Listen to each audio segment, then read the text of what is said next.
Muy bien. Ay, Cari, lo tengo. Ya está. Muy bien.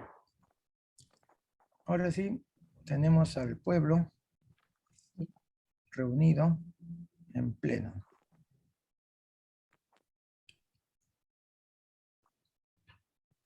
Vamos a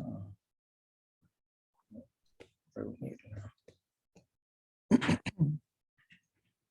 Bueno, si están 17, están todos, pues, ¿no? Eliminamos este.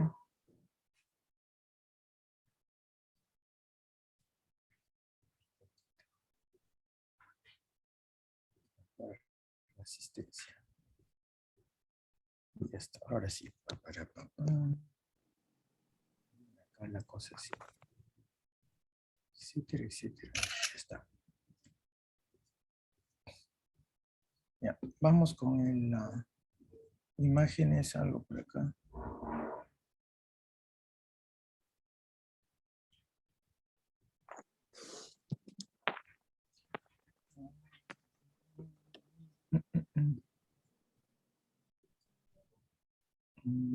Acá está, ¿no? Vamos ordenándola. Ya. Pero se están cayendo los árboles acá. Se puso el clima medio extraño. Ya. Ahora sí lo acomodamos. Vamos, ¿dónde está el asistente?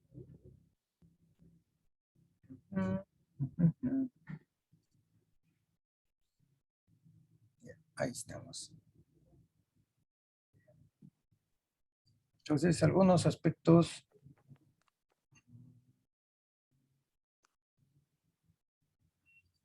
de la parte fundamental que estábamos viendo. Podrá poner así. Ya. Muy bien.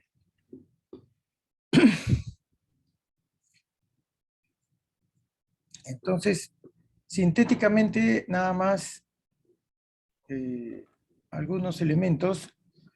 Y ya que Jason está pues bien de salud, le vamos a pedir que, a ver, ella lea por aquí algo y así ya, pues ya, porque se cansan de escuchar la voz de Marcelo. Ya.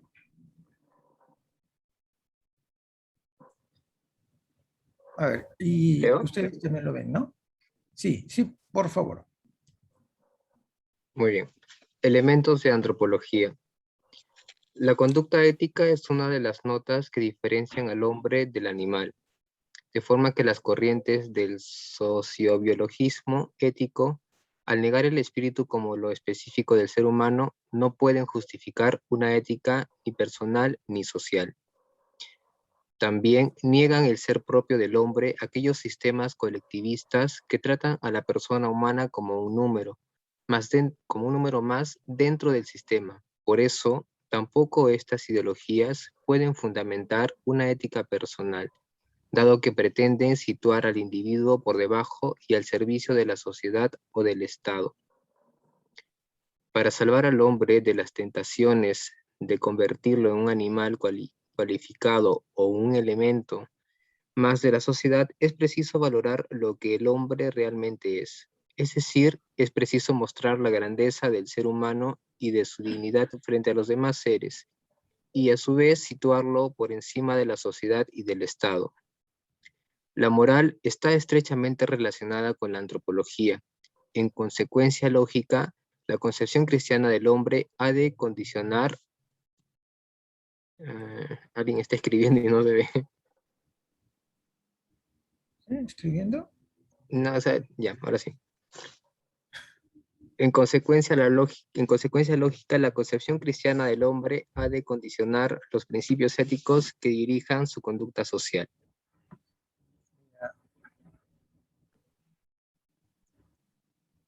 Bueno,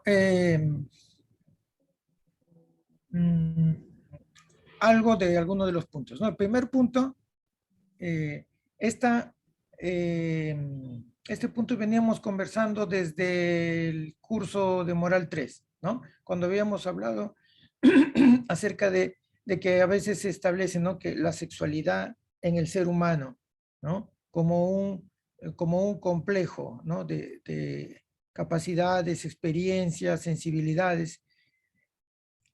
Y luego lo otro era el sexo simplemente de los animales, ¿no? Porque se podía restringir a ciertos aspectos, todos de carácter eminentemente biológico.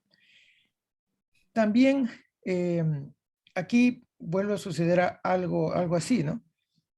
Cuando nosotros decimos, ¿por qué el ser humano forma sociedades, ¿no? Y estas sociedades tienen unas reglas de convivencia y porque podría vivir cada uno por su lado y solamente tener lo mínimo de relaciones para la subsistencia. Em, porque hay unas explicaciones, ¿no?, de los filósofos acerca de la convivencia en la sociedad que se llama el contrato social. Entonces hay una serie de situaciones, pero surgió, ¿no? Surgió también en los ambientes de las ciencias humanas, de la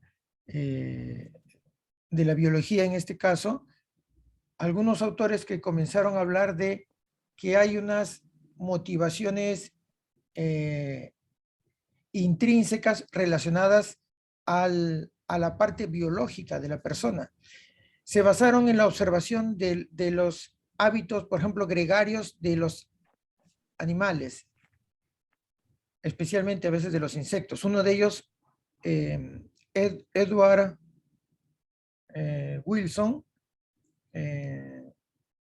que ven ahí la carátula de un libro, es el que más o menos sintetiza unas ideas que ya venían surgiendo antes que él, ¿no? Esta obra prácticamente es un poquito, el 79, si no me equivoco, cuando no habían nacido algunos de ustedes, pero ya en los 70 y se venía trabajando estas ideas, ¿no?, que vienen de matriz darwinista, ¿no? Entonces, ya en la constitución a nivel como de instintiva de los animales, habrían estos hábitos, ¿no?, gregarios, por no decir, gregarios se usa en los animales, pero en el hombre diríamos sociales. Se dan cuenta ustedes que se está equiparando, ¿no? Hay un poco más reciente, también hay unas concepciones que hablan de cuáles son las motivaciones del hombre, o sea, qué cosa es lo que le mueve al hombre, y se dice que no es que nada lo mueve al hombre, simplemente que los genes que tiene sería una especie de, voy a comparar un poco con otra realidad biológica, ¿no?, con un simbionte, ¿no? Entonces, ese gen busca su supervivencia y entonces dirige las acciones de la persona para subsistir él, ¿no? Esto lo pueden leer en un librito interesante de leer, pero que tiene esta visión, ¿no?, biologicista, posmoderna, ¿no? De Richard Dawkins, este hombre que es luchador por el ateísmo, ¿no?, inglés, y él tiene ese librito, El gen egoísta, que fue casi un bestseller, ¿no? Y ahí está esta concepción, ¿no? Esto ya en diferentes modos se venía hablando, ¿no? Esto se parece como ustedes han visto Hombres de Negro, donde se ve un extraterrestre que parece una persona, pero en su cabeza, cuando lo abren, hay un marcianito, ¿no?, pequeñito, que tiene que maneja una especie de máquina nave que es la persona, ¿no? Entonces, algo así sería el gen. El gen busca su propia supervivencia. Bueno, aquí estas ideas que estarían inscritas en los genes, estos hábitos, diríamos, ¿no? Pero ya se dan cuenta cómo eso, bueno, despersonaliza, deshumaniza, ¿no?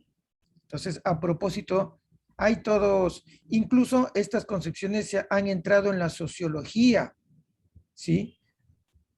De ahí la importancia, ¿no?, de los estudiosos que tengan tal vez una apertura a la trascendencia, no digo que sean católicos, para que su visión sea amplia, o por lo menos algunos conceptos filosóficos, ¿no? Bueno. El número 2, bueno, es algo que siempre se dice, ¿no?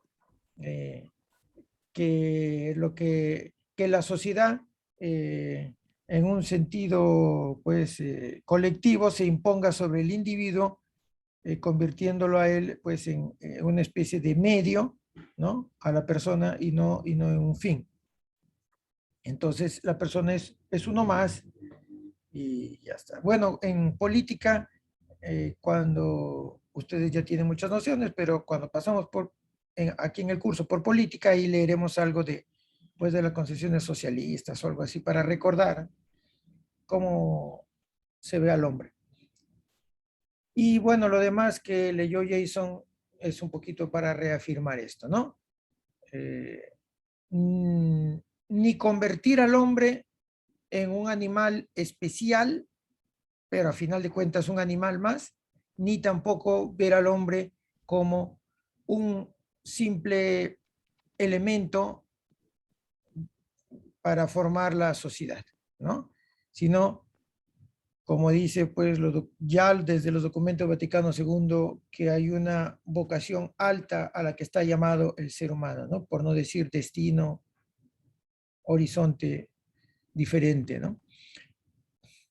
Entonces, estos algunos puntitos. Aquí había puesto un apunte de sociobiología, el estudio sistemático de las bases biológicas de todo comportamiento social. Claro, eso es lo que decíamos, ¿no? Entonces, nada más creo que de eso ya el resto va saliendo en el curso. Veamos ahora este tema de los valores, es decir, cómo se dan los valores o cómo se pueden dar los valores morales en la sociedad, ¿no? Porque ya habíamos dicho que cuando se decía moral social, aparentemente había un conflicto ¿no? Que ya había sido señalado por algunos, incluso teólogos, y decían, ¿cómo va a ser una moral social, ¿no? Si lo social se refiere a la sociedad? Y ya para el Vaticano II, ustedes saben que habíamos entrado en una etapa diferente, o sea, de cambios en Occidente, ¿no? Que establecía un pluralismo de visiones, ¿no?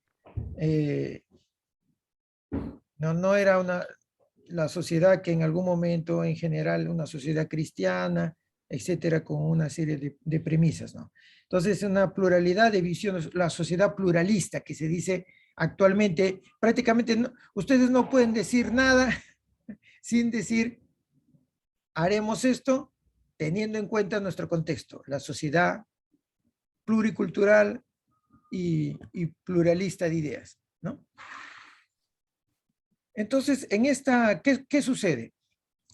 Cuando vamos a hablar de la reflexión moral, de la doctrina social de la iglesia o de la existencia de valores morales, ¿sí? Cuando entramos en ese tema, cuando tenemos esa pretensión, ¿qué sucede? Hay una desconfianza, ¿no? Una sospecha, diremos más adelante, sobre eso, porque lo moral y lo ético sería algo como una visión restringida, que tú no puedes aplicar a toda la sociedad o a todas las sociedades, no. Y se puede decir que te vas a ser criticado por pretender darle validez universal, ¿no? Sea que la propuesta ética provenga o tenga base religiosa o incluso no tenga base religiosa. Entonces, pero eso es una cosa del contexto, diríamos ahora, ¿no? Una sensibilidad nueva frente a este tema. Hay una especie de escepticismo, podríamos decir, acerca de la capacidad que tiene el ser humano de conocer el bien de manera objetiva. ¿Sí? Eso diríamos que eso es lo que se tiene en mente. Y entonces, por eso que si tú dices que hay unas verdades de orden práctico, es decir, lo práctico es lo que se actúa, ¿no? Por eso sí, a veces teología práctica se refiere a la moral también. Entonces, si tú afirmas que existen unas verdades de orden práctico, es decir, que existe algo ético que pueda dirigir, ¿qué te va a decir esta sociedad actual? Va a decir, este es sospechoso, ¿por qué está diciendo esto? Es que en el fondo está a punto de proponer o imponer un programa, eso, que viene de lo religioso, un programa social, un programa político. ¿Y eso qué cosa hace? Amenaza la libertad, porque está amenazando el pluralismo social, ¿no? Bueno, eh, se dan cuenta, ¿no? Jason, ¿te diste cuenta, no? ¿O no? ¿No tanto? ¿Sí? Lo que entiendo es que al tratar de imponer ideas o ciertos criterios ante una sociedad plural, como que limitaría ciertos aspectos, incluido la libertad, es lo que le he entendido, ¿no? Sí. O sea, mira, si nosotros decimos, por ejemplo, tú, ¿no? Tú dices, eh, la vida humana tiene que ser defendida desde su concepción, ¿no? Eso es un aspecto ético, ¿no? O podrías decir, el sueldo de las personas tiene que ser un sueldo justo para vivir con trabajo y descanso. Entonces, estás dando algunas concepciones, ¿no? En la vida sobre lo que es el bien para la persona, ¿no? Cuestiones éticas. Pero al decir eso, estás estableciendo en cierto modo que eso es, que eso es una verdad. O sea, no se puede negar que la vida humana cuando comienza, no se podría negar que el ser humano lo que necesita para vivir es un sueldo justo que le permita ocio y descanso. Pero estamos en una sociedad de pluralismo. Entonces, ¿qué te van a decir? Tú estás afirmando eso, pero bueno, es simplemente una afirmación. No podemos decir lo que esos dos puntos que tú has dicho, que eso sea el bien en sí. Eso es simplemente una idea que tienes en tu cabeza, porque pues somos muchos en esta sociedad. ¿Ves? ¿Sí? ¿Está bien? O sea, este pluralismo tiene un carácter tan fuerte, pero vamos a ver, es fuerte, pero ¿en qué sentido, no? ¿Por qué es así? O sea, es que no admite, porque cada vez que tú quieras decir que esto es algo bueno para el hombre, dirá, bueno, puede ser algo bueno, ¿no? Pero en la sociedad plural hay otras ideas. Así que cuando tú quieras afirmar algo que digas tú que es un bien para el hombre, por lo tanto, que vale para todos los hombres, te dirán, espera, cuidado, ¿qué vienes aquí a proponer tu religión? ¿Vienes a proponer tu política? ¿No? Ese es el asunto, o sea, afirmar que hay una verdad ética es convertirse en sospechoso eh, de de que eres una amenaza para la libertad que se vive en el pluralismo social. ¿Qué te pareció, Jason? ¿Ahora mejoró la cosa? ¿No? ¿No mejora? Sí, está un poco más comprensible. Sí, sí. Gracias. O sea, bueno, pues este asunto, pero tal vez no tendría tanto que explicarlo porque porque creo que se vive, o sea, desde que ustedes han nacido, esto es más fuerte que, no voy a decir que cuando yo he nacido, ¿no? Un poco antes, ¿no? Y que se va volviendo así, o sea, ¿cómo cuando los niños, ¿no? O los hijos, el menor de edad le dice a su papá, papá, que déjame voy a estar despierto hasta la medianoche, no, hijo, te tienes que dormir. Pero, ¿y cómo el hijo, el papá de mi amigo, le deja quedarse hasta la 1 despierto? ¿No? ¿Te das cuenta? ¿No? Hay ya en el ambiente hay ese tema.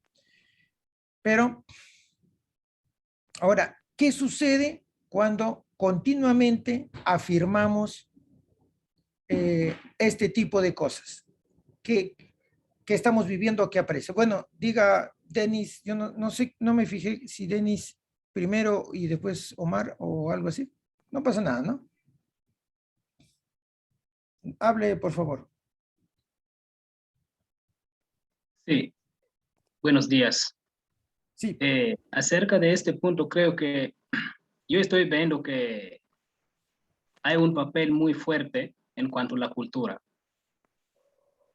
porque si hay una verdad que un grupo o una cultura comprende bien y la otra cultura no comprende, ahora se encuentra en una sociedad, por ejemplo, multicultural, hay diferencia, ¿no?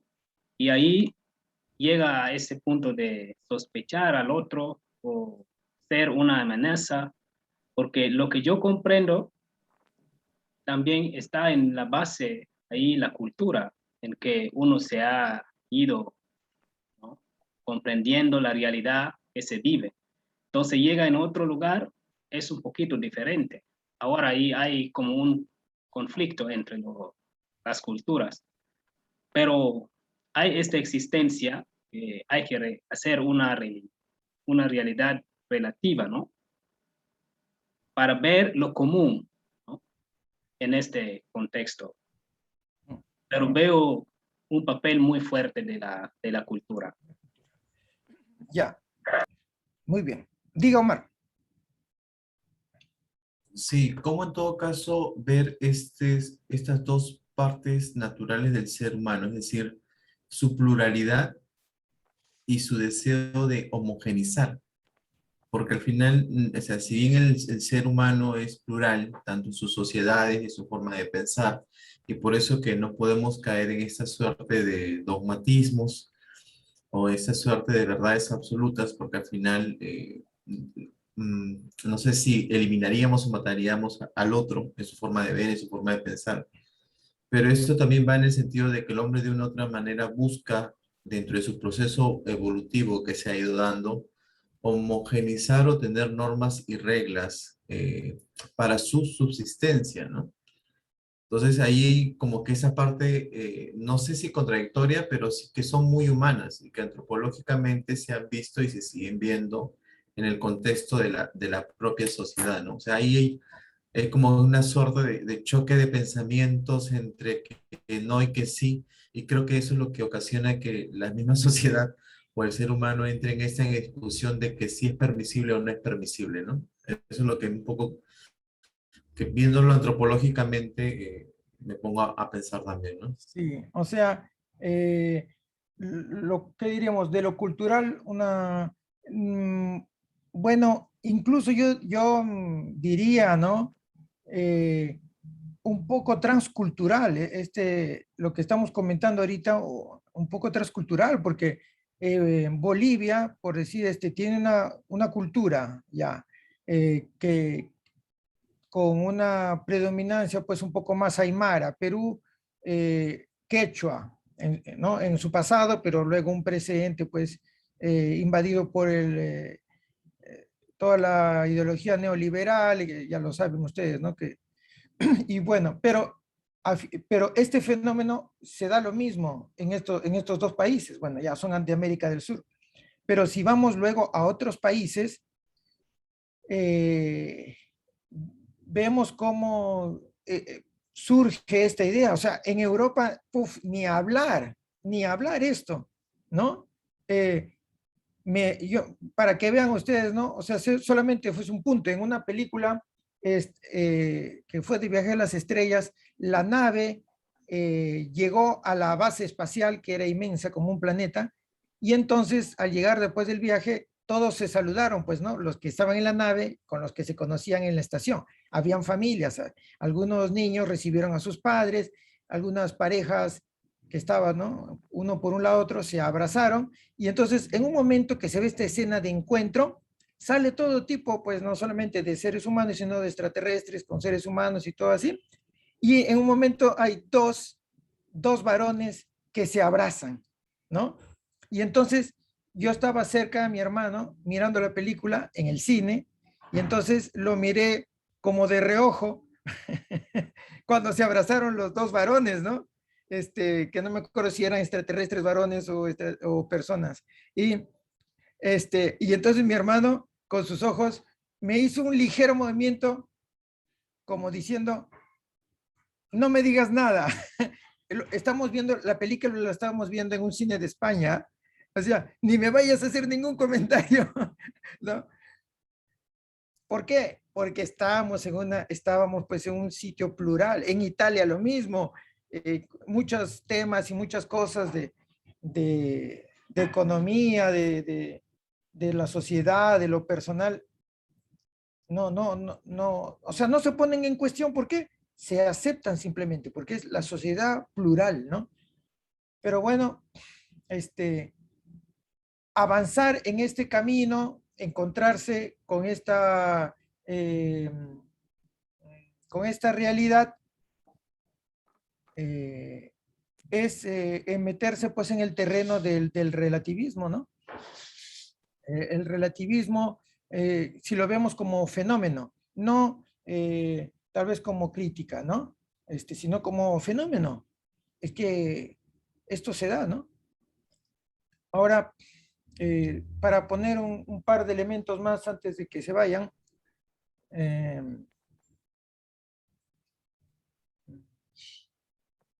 bueno, el darse esta situación una y otra vez, lo que hace es manifestar la postura relativista.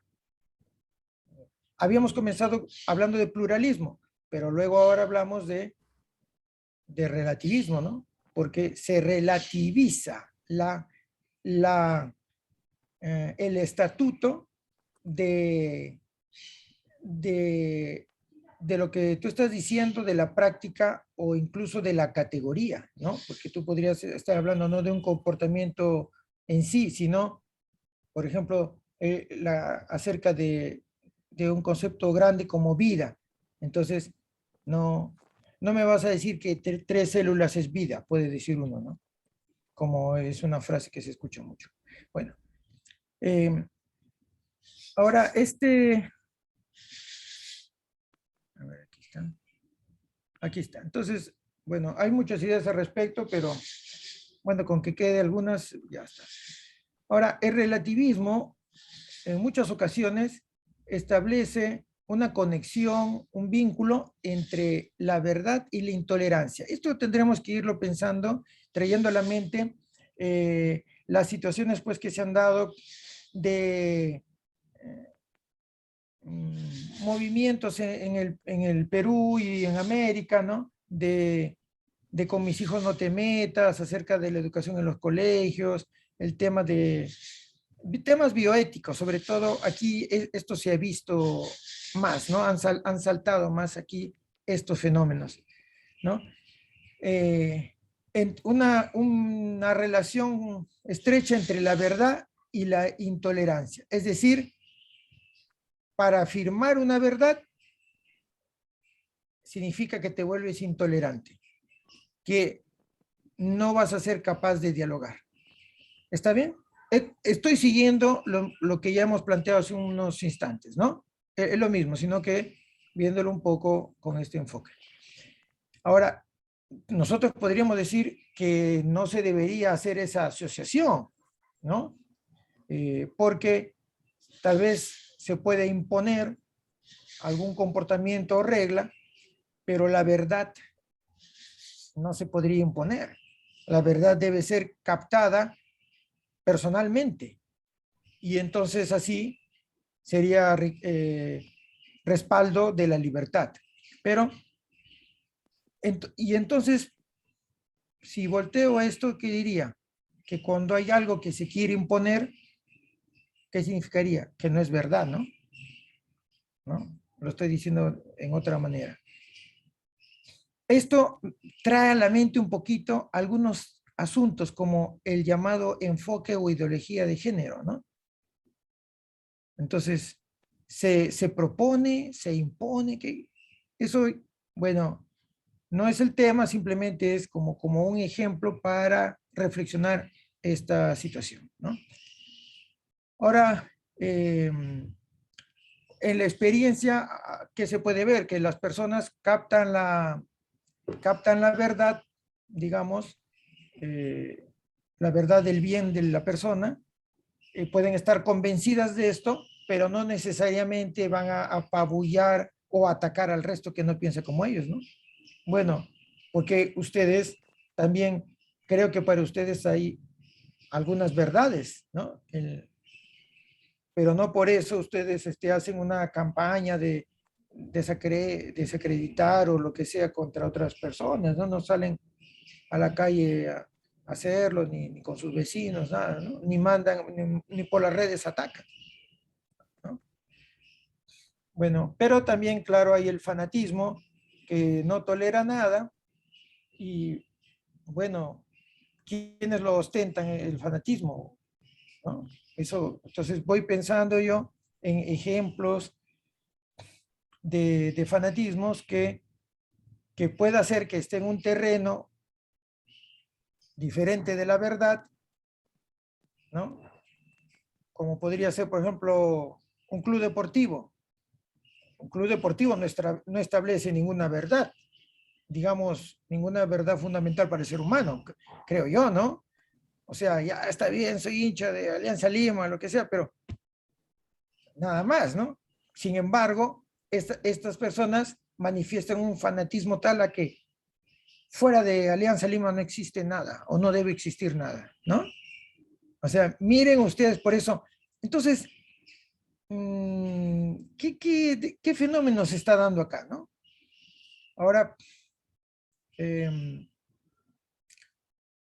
por eso nos preguntamos, ¿afirmamos valores morales que sean comunes para todos los hombres y todas las mujeres? ¿Sería atacar la libertad o salvaguardar la libertad, ¿no? Bueno, casi eso queda como una pregunta media. Bueno, Cerrón, al filo del... Diga usted. Profesor, con el tema que estamos hablando y también el ejemplo que usted ha puesto, ¿no? ¿Dónde podemos poner, o sea, frente a el ejemplo que ponía sobre esa película y estaba usted en España o en Francia, tienen una pluralidad, ¿no? Pero, ¿cómo, o sea, frente a esa pluralidad, me imagino, de conceptos, religiosidad, o sea, también, ¿dónde está de que uno pueda tener una posición frente a estos conceptos y en esa posición frente a un relajamiento moral o digamos, o una posición, o sea, porque también hay acá que no, como no quiero meterme en problemas, mejor no digo nada, pues, porque yo también he estado en otras ciudades que hay o sea, cierta posición diferente, pero no voy a criticarlo por eso, pero la cuestión es, también no hay posiciones, entre comillas, educación, valores, una formación, ¿no? Hay ciertos actos que no lo vas a hacer frente a menores, y ciertos actos que ya los menores cuestionan, pero también hay que adecuadamente la formación en la familia, ¿no? O sea, frente a esos conceptos, quisiera saber su opinión, o tal vez para la próxima clase, ¿no? Sí, sí, pues. Bueno, estos puntos, ustedes se dan cuenta que si no los decimos, un poco que quedarían como, esto es un problema un poco de fondo, porque luego nosotros hacemos todos los temas, que el destino universal de los bienes, la justicia, el conflicto, la guerra justa, la economía y todos esos puntos, pero si se dan cuenta, eso ya conversaríamos de esos, toda la reflexión y en cierto modo la propuesta, no que hace la iglesia al mundo, pero ven ustedes que casi como telón de fondo tenemos esta problemática, ¿no? Es como para decir, bueno, nosotros somos como unos locos, vamos a hablar de enseñanza social o de doctrina social, pero el resto no, no me hablen del mundo, ¿no? Porque ya no importa si nadie cree, ¿no? Se dan cuenta, ¿no? Bueno, hasta aquí llegamos y consulten el chat del grupo para ahí colocar alguna lectura, alguna cosa, algún alcance, ¿ya? Y nos estamos viendo y sigan pues adelante con el resto de sus clases, ¿ya? Nos veríamos hasta el otro viernes, pero estamos en comunicación por el chat. Hasta la próxima, chao. Hasta la próxima. Gracias. Gracias, profesor. Buen fin de semana. Gracias. Gracias. Gracias. Gracias.